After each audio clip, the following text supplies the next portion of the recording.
আমি সোহান, ইতালি মাতারা শহর থেকে। আজকে আমি আপনাদের সাথে আলোচনা করব গতকাল বাংলাদেশ ভিএফএস গ্লোবাল সেন্টার নিয়ে যে আন্দোলনটা আপনারা করলেন, সেই আন্দোলন সম্পর্কে, সেই আন্দোলনের বাস্তবতা সম্পর্কে এবং ইতালির বাস্তবতা সম্পর্কে বিস্তারিত আলোচনা করার চেষ্টা করব। যেন গতকাল আন্দোলনের ফলে আপনারা যে আপডেট পাইছেন, যেটা শুধু বলছে যে আপনারা ইতালিয়ান যে মালিক আছে বা ইতালিয়ান যাদের মাধ্যমে ইতালিতে আপনারা আবেদন করছেন তাদের দ্বারা সই করানোর ব্যবস্থা করেন। আপনাদের নলস্তাটা শুয়ে আপডেট করেন, আপডেট করলে 7 দিনের মধ্যে ভিসা হয়ে যাবে। এইটা আসলে কতটুকু সত্য এবং এইটার ইতালিতে বাস্তবতাটা কি, সেই সম্পর্কে বিস্তারিত আলোচনা করব। চলুন কথা না বাড়াই ভিডিও শুরু করি।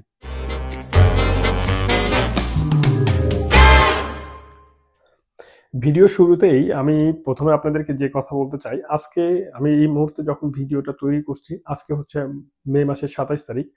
গতকাল আপনাদের আন্দোলন হয়েছে, আর গতকাল আন্দোলনের পর আপনাদের যে আপডেটটুকু আসছে, যে সুই সুই নিয়ে যে কথা হচ্ছে, যেটা আপনার যে সুই সুই করাইতে হবে আপনাদের ফাইলকে, এইটা তো পেফুত্তরাই, যেটাকে আমরা আগে থেকেই জানতাম যে পেফুত্তরাতেই হচ্ছে আপনার ইতালিয়ান যে পাসপোর্ট, সরি, ইতালিয়ান যে নলস্তাগুলো বের হয় বা বিদেশি নাগরিকদের যে ওয়ার্ক পারমিটের ব্যবস্থা বলেন বা ইমিগ্রেশনের যে বিষয়গুলো নিয়ে কাজ করে, এটা কিন্তু ইতালিয়ান পেফুত্তরা। আর সেইখানেই এই যে সেক্টরটা, যে ডেস্ক আপনার এই সমস্ত নলস্তা বের হওয়া এবং ফার্মেসিদের সৌজন্য বের হওয়া, এই আনুষঙ্গিক বিষয়গুলো নিয়ে যারা কাজ করে তাদের সংক্ষিপ্ত রূপটাই হচ্ছে সুই। তো এই আলোকে আপনাদের কালকের যে আপডেট, সেটা সত্যতা যাচাই করার জন্য আজকে আমি সকাল 10টায়, ইতালিয়ান টাইম সকাল 10টায়, বা ইতালির মাতারা শহরের যে পেপুত্তরা আছে, সেখানে আমি প্রায় 1 থেকে 1.5 ঘন্টা বসেছিলাম যে আসলে এখানকার পরিবেশটা কি, এখানকার পরিবেশ কি। কারণ ইতালির মাতেরা শহরে প্রায় 5,000 থেকে 5,500-এর মতো নলস্তা বের যেগুলো হয়েছে, সেগুলো বাংলাদেশে পেন্ডিং অবস্থায় হয়ে পড়ে আছে। কেউ হয়তোবা স্ক্যান কপি জমা দিছে, কেউ আপনার রিটার্ন পাসপোর্ট জমা করছে, কিন্তু কারোর ভিসা হয় নাই। আবার অনেকের অ্যাপয়েন্টমেন্ট পাইছিল যেগুলো স্থগিত হয়ে গেছে, আবার নতুন করে অ্যাপয়েন্টমেন্টের জন্য চেষ্টা করা হচ্ছে কিন্তু পাচ্ছে না। এইটাই আসলে মূলত দেখার জন্য, যদি কালকের আপডেটটা যদি ইতালিতে কার্যক্রম শুরু করে, তাহলে অবশ্যই পেফোতরা একটা বাঙালিদের একটা লাইন থাকবে, বা ইতালিয়ান যে মালিকরা, সে মালিকরা আইসা এখানে একটু আপডেট করবে, বা আপনাদের যে মাধ্যমরা আছে সেই মাধ্যমরা পেফোতরায় যোগাযোগ করবে। এটাই মূলত দেখার জন্য গেছিলাম। কিন্তু দুঃখের বিষয়, আমি সকাল 10টা থেকে 12টা অবধি বসেছিলাম। 2 ঘন্টা, 2 ঘন্টায় আমি তেমন কিছুই দেখি নাই। যদি আমি সেখানকার কোনো ভিডিও করি নাই, কিন্তু 2 ঘন্টায় আমি কোনো দেখি নাই যে কোনো বাঙালি কোনো ইতালিয়ান মালিককে নিয়ে পেপুতলায় প্রবেশ করতে, বা কেউ নলস্তা আপডেট করায় নিয়ে গেল, এইটা। তো সুতরাং বাংলাদেশে কালকে আপনাদের মানে আন্দোলনের শেষে মাইক দিয়ে যেটা ঘোষণা করা হয়েছে, যে ভিডিওটা আপনারা সবাই জানেন বা যেটা ভাইরাল হয়েছে, সেটা হচ্ছে যে আপনার প্রত্যেকটা নলস্তা যদি আগামী 2 মাসের মধ্যে যদি সই করার জন্য যায়, মানে বাংলাদেশের যে ভাষা যেটা বলছে শুধু সই করাবেন। আসলে সই মানেই কি, যে পেপুতরায় যে ডেস্কটা আপনার ইমিগ্রেশন বিষয় নিয়ে কাজ করে, তাদের দ্বারা ফাইলটাকে আপডেট করাই নিতে হবে, এইরকম একটা কথা আসছে। আবার দ্বিতীয় আরেকটা যে কথা আসছে, সেটা হচ্ছে আপনার নলস্তাটা রি ইস্যু করতে হবে। রি ইস্যু করে আপনাদের প্রটোকল নাম্বার সবকিছুই ঠিক থাকবে, শুধু নলস্তা ইস্যুর ডেটটা চেঞ্জ হবে। এইটাই তো মূলত ওদের বক্তব্য। কিন্তু ইতালির বাস্তবতাটা হচ্ছে, দেখেন, ইতালিতে যদি পেফোতরায় তো জনসাধারণের প্রবেশ নিষেধ। এখানে প্রবেশ করতে পারে একজন মালিক, যে ওয়ার্কারের জন্য আবেদন করছে, সে প্রবেশ করতে পারে। এবং যে আমরা বাঙালিরা যারা প্রবেশ করতে পারি, সেইটা হচ্ছে যে আমি ইতালিতে নতুন আসছি, আমি ইতালিতে আসার পর মালিককে নিয়ে আবার পেফোতরায় আসতে হয়, এসে ডকুমেন্টসের বিষয়ে, মানে ওয়ার্ক পারমিটের বিষয়ে কিছু আনুষ্ঠানিকতা এখানে আছে, সেইগুলো কমপ্লিট করতে হয়। তো যাদের নলস্তা বাংলাদেশে হ্যাঙ্গিং অবস্থায় আছে, এই ধরনের 2-1 জন মালিকের সাথে আমার কথা হয়েছে, বা আমি আমার চাচাতো ভাইয়ের জন্য চেষ্টা করছিলাম। এদের নলস্তা বের হয়েছে, এদের নলস্তা বাংলাদেশে অনেক দিন হলে ঝুলে আছে, যাদের এখন পর্যন্ত কোনো ফয়সালা হচ্ছে না, তাদের নিয়েও কিন্তু আমরা গত 10 দিন আগেও পেপুতরায় সশরীরে উপস্থিত হয়েছিলাম। তখন কিন্তু তারা বলছে যে ফাইলটা চেক করে বললো সবকিছুই ঠিক আছে, এইটা আসলে সময় সাপেক্ষে বাংলাদেশের উপর নির্ভর করছে, বাংলাদেশের যে এম্বাসি আছে সেই এম্বাসির উপর নির্ভর করছে। তাহলে এইখানে প্রশ্নটা হচ্ছে, আপনাদের কালকে যেটা বললো যে 2 ঘন্টার, সরি, যে আগামী 2 মাসের মধ্যে আপনাদের ফাইলটাকে সুই দ্বারা আপডেট করাইতে হবে এবং নলেজটা আপনার রিইস্যু করাইতে হবে। এইটার আসলে আমি সত্যতা কোনো কিছু দেখি না। আর আপনার আরেকটা বিষয় খেয়াল করে দেখবেন, এই যে সুই দ্বারা যে আপডেট, এইটা কিন্তু পুরাতন একটা নোটিশ। এই নোটিশটা কিন্তু আপনার 2024 সালের সম্ভবত নভেম্বরের 16 তারিখে বা অক্টোবরের 16 তারিখে একটা নোটিশ প্রকাশ করা হয়েছিল, যে সমস্ত নলস্তা স্থগিত করা হইল। এই স্থগিতকৃত নলস্তা ইতালির পেফুত্তরা দ্বারা, বা ওখানে কিন্তু স্পষ্ট ভাষায় লেখা ছিল যে সুই দ্বারা মানে যাচাইকরণের পর ভিসা ইস্যু করা হবে। তাহলে মূলত কাজটা কি? মূলত এই যে কাজ, যে নলস্তার উপর সন্দেহ পোষণ হবে, যে নলস্তা নিয়ে একটু ঝামেলা মনে হবে, সেটা কিন্তু ইতালির পেফুত্তরা নিজের গতিতে নিজ দ্বারা তারা সেটাকে কন্ট্রোল করবে। কন্ট্রোল করে যদি কোনো ভুল থাকে, কোনো মালিকের যদি কোনো ডকুমেন্টস মানকা মানে হচ্ছে আপনার শর্ট, যদি কোনো ডকুমেন্টস যদি শর্ট থাকে, তাহলে তারা মালিককে ইমেল করবে বা মালিকের সাথে যোগাযোগ করে সেই ডকুমেন্টসগুলো পূরণ করে ফাইলটাকে আপডেট করবে। এইটাই হচ্ছে ইতালির পেপুত্ররা নিজে থেকেই করবে। কিন্তু গতকালের যে আপডেট, আপনার আন্দোলনের পর আপনাদেরকে যেটা বলা হইলো যে আপনারা সই করাই নিয়েছেন, এটা একটা পুরাতন নিউজ, নতুন করে চাপাই দিছে আপনাদের উপর, নতুন করে বলছে, যার আনুষ্ঠানিকতা ইতালিতে কিচ্ছু নাই।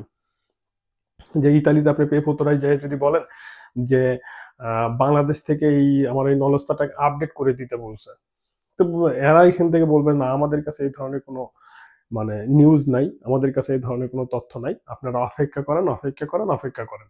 শুধু বড়জোর গেলে কি কন্ট্রোল করে এরা? এখান থেকে যেটা কন্ট্রোল করা হচ্ছে, যে কন্ট্রোল করে দেখে যে আসলে যে মালিক আপনার জন্য অ্যাপ্লাই করছে সেই মালিকের কোনো ডকুমেন্টস শর্ট আছে কিনা। যদি শর্ট থাকে সেইটা তারা নিচ্ছে আবার নতুন করে। এ ব্যতীত এই যে আপনারা রি ইস্যু বললেন, বা বলতেছে যে সুই করে আপডেট করাইলেই 7 দিনের মধ্যে ভিসা হয়ে যাবে, বা 2 মাসের মধ্যে সই না করাইলে সমস্ত নলস্তা বাতিল হয়ে যাবে।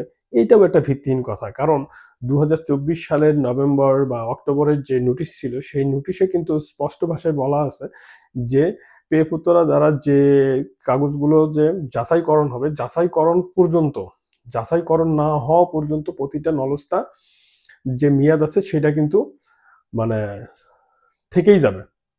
সুতরাং নলেজটা ক্যান্সেল হবে না। আর এই যে কন্ট্রোলটুকু, এই যে যাচাইকরণ আপনারটা ভুল না ফেক, এইটা যাচাইকরণ কিন্তু এটা নিজে থেকেই আপনারা ইতালিতে যে পেপত্তর আছে এটা নিজে থেকেই করবে। এখন যে মালিক আসবে, মালিক আসার সাথে আপডেট হয়ে গেল, আর আপডেট হওয়ার সাথে আপনারা বাংলাদেশে অ্যাপয়েন্টমেন্ট পেয়ে গেলেন এবং ভিসা পেয়ে গেলেন, বিষয়টা কিন্তু আমরা বাংলাদেশে যে বাঙালিরা আছি বা যে ভুক্তভোগী ভাইরা আছি, যেটা আমরা তো এইভাবেই বুঝছি, কিন্তু এই বোঝার মধ্যে ভুল আছে। এবং আপনি অনেক ইউটিউবারকেও দেখবেন যে তারা যারা বলছে, ভিডিও প্রকাশ করছে যে আপনার এই প্রটোকল নাম্বার ঠিক থাকবে, আপনার এখানে নলস্তা রি ইস্যু করে দিবে, এগুলো সম্পূর্ণ একটা ভুয়া কথা, এগুলো হচ্ছে ভিউ ব্যবসা। আর বাংলাদেশের আন্দোলন নিয়ে যদি আমি যেটা বলবো, সেটা হচ্ছে যে আন্দোলনের ফলে আপনাদেরকে যে তথ্যটা জানাইছে যে সুই করায় নিয়ে আসেন, এইটা হচ্ছে সম্পূর্ণ একটা কি বলে হাতে মূলে ধরে দেওয়া। মানে আন্দোলনটা বন্ধ করার জন্য মানে যা করা দরকার, তারা যে কোনো মূল্যে আন্দোলনটা বন্ধ করছে। এছাড়া কোনো লাভের লাভ কোনো কিছুই হয় নাই। আমি আপনাদেরকে গ্যারান্টি দিয়ে বলতে পারি যে দেখেন, 1 মিনিটের জন্য ধরে নেন আমি যা বললাম সবই ভুল তথ্য, তাহলে আপনাদের কালকে আন্দোলনের পর যেটা আসছে যে সুই দ্বারা আপডেট করাইলেই সবকিছু হয়ে যাবে, দেখেন তো আপনারা আগামী 1 মাসের মধ্যে এরকম কাউকে পান কিনা। তবে হ্যাঁ, সোশ্যাল মিডিয়ায় অনেক ভয়েস পাবেন যে আমি আমার মালিকের সাথে যোগাযোগ করছিলাম, মালিক সুই করে দিছে, ঠিক আছে, সুই দ্বারা আপডেট করে দিছে আর আমার কাগজ হয়ে গেছে, এই ধরনের অনেক ভয়েস পাইতে পারেন। কিন্তু আসলে আমরা সবসময় মিডিয়াতে যা দেখি, আমরা যা শুনি, সব সত্যই কি সত্য? সব মিথ্যাও মিথ্যা না, সব সত্য সত্য না। তো সুতরাং আর আন্দোলন করে আসলে যে কোনো লাভের লাভ হচ্ছে আমি মনে করি না। আন্দোলন করে বরঞ্চ আপনাদেরকে মানে অধিকাংশ সময় ক্ষতিই হচ্ছে, লাভ বলতে কিন্তু কোনো কিছুই হচ্ছে না। কারণ যখনই আপনি আন্দোলন করছেন, বাংলাদেশে ইতালি ভিসা নিয়ে আন্দোলন করছেন, এইটা যখন ইতালিতে বিভিন্ন গভর্নমেন্ট দেখছে বা বিভিন্ন সংস্থা যখন দেখছে, তখন কিন্তু একটা পুরো নেগেটিভ ধারণা তৈরি হয়ে যাচ্ছে বাংলাদেশের প্রতি। আন্দোলন করে আপনাদের যেখানে লাভ হচ্ছে না, এখানে ভিএফএস এর ভিতরে কোনো একটা কাহিনী চলছে যেটা আমি আপনি কেউ জানি না, সেটা সম্পূর্ণ অজানা। যে আমার কথা যদি একটা নলেজটা যদি আপনার ভুল থাকে, তাহলে তারা অ্যাপয়েন্টমেন্টের ডেট কেমনে পাইলো? আর যদি অ্যাপয়েন্টমেন্টের ডেট যদি না পেয়ে থাকে, তাহলে তারা ইমেল করার সাথে সাথে তো তাদের বলে দিত যে এটা অনলাইনে নাই, শেষ। এখানে আবার নতুন করে আপডেট করায় নিয়ে আসতে হবে। এইটা তো তাদের সেই 2024 সালের আপডেট, 2024 সালের নোটিশ, 2024 সালের নোটিশ আপনাদেরকে 2025-এর মে মাসের 26 তারিখে আন্দোলনের পরে আবার সেইটাই আপনাদের সামনে প্রকাশ করলো। আগে ছিল পেপত্তরা দ্বারা মালিককে যাচাই করা হবে, যাচাই করানোর পর আপনাদের ভিসা ইস্যু করা হবে, আপাতত স্থগিত থাকলো। আর এখন সেটাকে বলা হচ্ছে যে আপনারা সুই দ্বারা আপডেট করাইলে সবকিছু হয়ে যাবে। এখন বাংলাদেশ থেকে যে সমস্ত ভুক্তভোগী ভাইয়েরা বছরের পর বছর পরে আছেন, তারা হয়তো বা পাগল হয়ে গেছেন আপনাদের মাধ্যমের সাথে যোগাযোগ করার জন্য, মালিকের সাথে যোগাযোগ করার জন্য, যে ভাই আমাকে সুই করায় দেন। তো এই যে শব্দটা সুই সুই সুই সুই, ফেসবুক বলেন, হোয়াটসঅ্যাপ বলেন, আপনার যে মেসেজ করছে তারা সবাই বলছে ভাই সুই করব কিভাবে? ভাই সুই যে আপডেট, এইটা হচ্ছে মালিক পেপত্তরায় আসলে হয়ে যাবে। মালিক পেপত্তরায় এসে তার এইটা খবর নিতে পারে যে আমি আমার একজন ওয়ার্কারের জন্য আবেদন করছিলাম, বা আমি আমার 5 জন ওয়ার্কারের জন্য আবেদন করছিলাম, এইটার আসলে আপডেটটা কি, কোনো নিউজ আছে কিনা, তারা বাংলাদেশে কেন আটকায় আছে। তখন এখান থেকে তারা কন্ট্রোল করে জানাবে যে হ্যাঁ আপনার এই কাগজ শর্ট আছে, দিয়ে যান, আপনি হয়ে যাবে। আর যাদের কোনো কাগজ শর্ট নাই তাদেরকে বলা হচ্ছে যে আপনারা অপেক্ষা করেন। তাহলে এইটা যদি ইতালির বাস্তবতা হয়ে থাকে, তাহলে কালকে আন্দোলনের পর মাইকে যেটা ঘোষণা করা হইলো যে আপনারা আগামী 2 মাসের মধ্যে যদি সই না করাইতে পারেন, তাহলে আপনাদের সমস্ত নলস্তা বাতিল হয়ে যাবে, এক। এবং দ্বিতীয় কথা হচ্ছে সই করাইতে পারলেই 2-3 দিনের মধ্যে বা 7 দিনের মধ্যে আপনারা ভিসার জন্য মেসেজ পাবেন। আর তৃতীয় যে কথা সেটা হচ্ছে যে নলস্তা, আপনাদের যে নলস্তা ইস্যু হয়েছে, সেই ইস্যুকৃত নলস্তা রি ইস্যু করতে হবে। রি ইস্যু করলে ডেটটা চেঞ্জ হবে, তারপরে আপনারা নতুন সিস্টেম অনুযায়ী অ্যাপয়েন্টমেন্ট পাবেন। এইগুলো আমার কাছে যেটা ব্যক্তিগতভাবে আমি যতটুকু তথ্য কালেক্ট করছি, সেই কালেক্ট অনুযায়ী আমি বলতে পারি এইটা সম্পূর্ণ একটা ভুয়া কথা। এগুলোর সাথে কোনোই বাস্তবতার কোনোই সম্পর্ক নাই, ইতালির বাস্তবতা। তবে হ্যাঁ, সুই দ্বারা যে আপনার নলস্তা যে যাচাইকরণ হবে, এইটা কিন্তু পেপত্তরা তার নিজে থেকেই করতেছে। এটা 2024 সালের ঘোষণা অনুযায়ী চলছে। আসলে ভাই এখানে দুঃখের সাথে বলতে হয় সেটা হচ্ছে যে আপনারা যে ঝামেলায় পড়ে আছেন, এই ঝামেলা থেকে আসলে অপেক্ষা করা ছাড়া উপায় নাই। অপেক্ষা করেন, আর একটু ধৈর্য ধরেন, দেখেন কি হয়। কিন্তু যে আন্দোলন করে কিন্তু আসলে আপনারা তো শুধু গতকালই আন্দোলন করলেন না, এর আগেও বেশ কয়েকবার আন্দোলন করছেন। আন্দোলন করে কি মানে সুবিধাটা পাইছেন, কি লাভ হয়েছে? লাভের লাভ কিছুই হয়নি, বরং আরো ক্ষতি হয়ে গেছে। আন্দোলন করার ফলেই জিনিসগুলো আরো কঠিন হয়ে গেছে। আগে কিন্তু তারা কিন্তু প্রথম দিকে বলছিলেন আমরা আপনারা অপেক্ষা করেন, আমরা জানুয়ারি ফেব্রুয়ারির মধ্যে সবকিছু ক্লিয়ার করে দিব। এম্বাসি থেকে যে কথা বলছে, তাদের কোনো কথারই কিন্তু ভিত্তি নাই। আর সবচেয়ে তার একটা বড় একটা জিনিস সেটা হচ্ছে যে গতকালকে যে আন্দোলনকারীরা মাইক দিয়ে যেটা ঘোষণা করলেন, এইটার কিন্তু কোনো আপনার নোটিশ কিন্তু ওয়েবসাইটে আসে নাই, ভিএফএস গ্লোবাল সেন্টারের ওয়েবসাইটে আসে নাই। ওনারা বললেন যে কালকে ওয়েবসাইটে ঘোষণা করবে, ইতালিয়ান অফিস বন্ধ এই সময়ে, এই জন্য তারা পারে নাই। এইটাও একটা ভুল কথা, কারণ কালকে যখন আন্দোলন চলে তখন ওই সময়টায় কিন্তু ইতালিতে অফিস খোলা। আপনারা জানেন ইতালি আর বাংলাদেশের মাঝে 4 ঘন্টার সময়ের পার্থক্য। তো বাংলাদেশে যখন এই ডিসিশনগুলো আসলো, তখন কিন্তু ইতালিতে সমস্ত অফিস খোলা। সুতরাং একটা নোটিশ দিতে যদি তাদেরকে ইতালি থেকে ইনফর্ম করতে হয়, সেটাও কিন্তু গতকালই সম্ভব ছিল।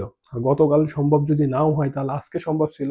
আজকে 27 তারিখ, এখন ইতালির সময় দুপুর 3টা, বাংলাদেশের সময় হচ্ছে 7টা। এখন পর্যন্ত কিন্তু কোনো নোটিশ আপনারা ভিএফএস ওয়েবসাইটে দেখতে পান নাই।